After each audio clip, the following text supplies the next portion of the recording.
Hello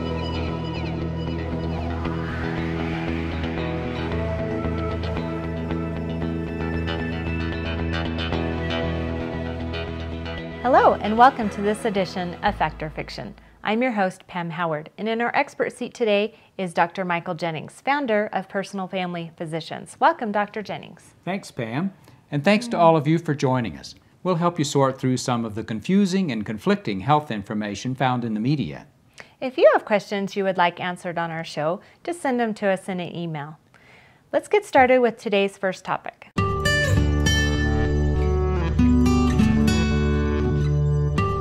Winter is officially upon us, and with that season come the achy colds and coughs. But what about the flu? How can I avoid that this year? Well, you're right. It is the flu season, and we need to be prepared. Influenza or the flu is a viral infection of the nose, throat, and lungs. It's often confused with the common cold, but the flu is much more severe and dangerous and is caused by different viruses. The most common symptoms are sudden onset of chills, fever, cough, runny or stuffy nose, headache, sore throat, and muscle aches. Some people may have vomiting and diarrhea. Flu may lead to dehydration, ear or sinus infections, and pneumonia.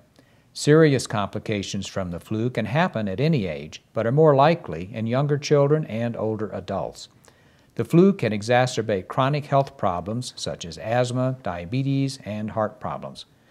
Flu viruses are spread through bodily fluids from an infected person, especially saliva, often by coughing or sneezing.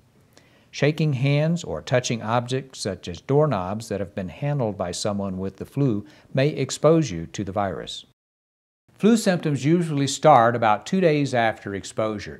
You can spread the virus to others even before you develop symptoms.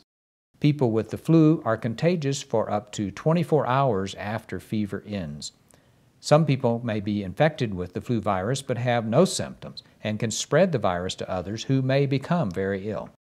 Here are measures you can take to help prevent the flu. Get a flu shot. It's not 100% effective, but certainly decreases the chances you will become ill if you are exposed to the most common influenza viruses. Stay away from people who are sick. Wash your hands often.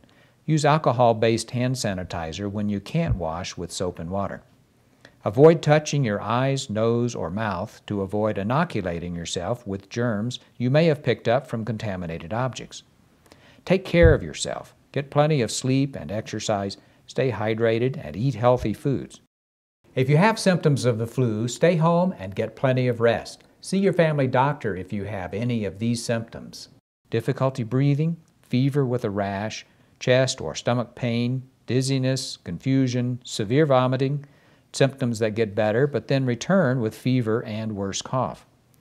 Over-the-counter medicines such as acetaminophen or ibuprofen can help with fever and muscle aches. Children under 18 with a viral infection should not take aspirin because it can cause Ray's syndrome, a rare but serious condition. Most people who get the flu don't need prescription medication. Antibiotics do not cure viral illnesses.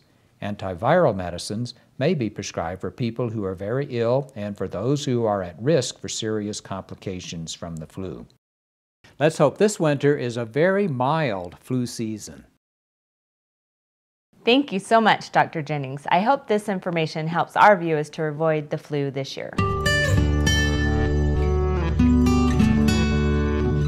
Now it's time for our viewer question of the week. This viewer will receive a free 30-minute massage from our sponsor of this segment, Lisa D. Rossi with Hands of Change Massage. Here's our question.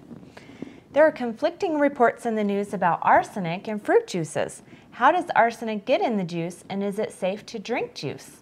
Well, back in the fall, TV host Dr. Oz had tests run on 36 samples of juice. He reported that over 1/4 contained greater than 10 parts per billion of arsenic.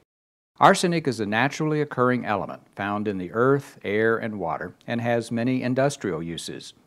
Increasingly, arsenic is present in the environment as a result of contamination from human activity, such as from use of certain pesticides and fertilizers. It's a complicated situation. There are two major types of arsenic compounds found in food and water. Organic arsenic is bound together with carbon and is considered to pose little danger. Inorganic arsenic is carcinogenic and is associated with many other health problems. The Food and Drug Administration monitors arsenic levels in juice and foods. They report that most of the arsenic they find is the type that does not harm health. The FDA has not established maximum permissible levels of arsenic in foods or juice. The maximum permissible for drinking water is 10 parts per billion, and some of Dr. Oz's juice samples exceeded that. Consumers Union released a report in the January 2012 issue of their publication, Consumer Reports Magazine. Their tests of 88 samples of apple and grape juice detected total arsenic levels greater than 10 parts per billion in about 10% of samples, and most of it was of the dangerous inorganic type. They also found that 1/4 of the samples contained higher levels of lead than is permitted in bottled water. Most of the arsenic found in foods is probably due to residues of arsenic-containing fertilizers and pesticides found in soil and irrigation water. These were banned in the U.S. in the 1980s, but may still be used in other countries from which we import juice concentrates. Even organically grown juices may pick up arsenic that occurs naturally in the soil and water, or from leftover traces of fertilizers and insecticides that were applied decades ago. Since it's impossible to eliminate all arsenic from the food chain, we need more research to determine maximum safe levels in our diet. Until then, it's prudent to take reasonable precautions and limit fruit juice consumption to 6 ounces per day, especially for younger children. What a great question! The winner will be notified by email. We thank Lisa Rossi for sponsoring this segment, and please keep those questions coming.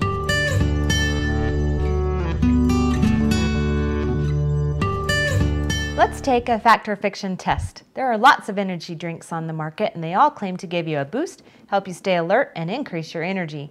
Tell us, is that a fact or is it fiction? Well, energy drinks are designed to boost energy and improve performance. Energy drinks usually contain caffeine and caffeine-related compounds, typically about 3 times the amount found in colas. Other common ingredients include a variety of vitamins, herbs, and other substances that stimulate the central nervous system. Some contain high levels of sugar. Like most CNS stimulants, energy drinks may improve mental and cognitive performance as well as increase subjective alertness. In one test of young healthy adults, an energy drink significantly increased upper body muscle endurance.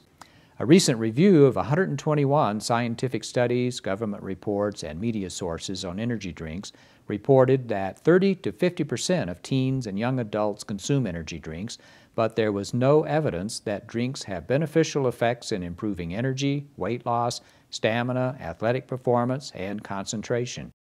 There is a price to pay for sending your nervous system into overdrive. You may experience nausea, abnormal heart rhythms, agitation, anxiety, irritability, and insomnia. Overstimulation from energy drinks can induce seizures. Most energy drinks do not provide electrolytes and can cause a crash and burn effect. Caffeine is a diuretic. That plus high concentrations of sugar can contribute to dehydration. Energy drinks are not a suitable fluid replacement during physical exertion. So, to answer the question, yes, energy drinks can give you a boost, but not without consequences. I can't recommend energy drinks for general consumption. At best, they're a poor substitute for getting adequate sleep, good nutrition, and appropriate physical activity, and in some cases, they can be downright hazardous. I'm giving them a thumbs down. That's all the time we have for this edition of Fact or Fiction. We really appreciate hearing from our viewers. Email your questions and comments to us and tell us what you'd like to hear about. Join us next time for another fun and informative look at current health issues. You can view previous editions of our show on our website. Thanks for watching. See you next week on Fact or Fiction.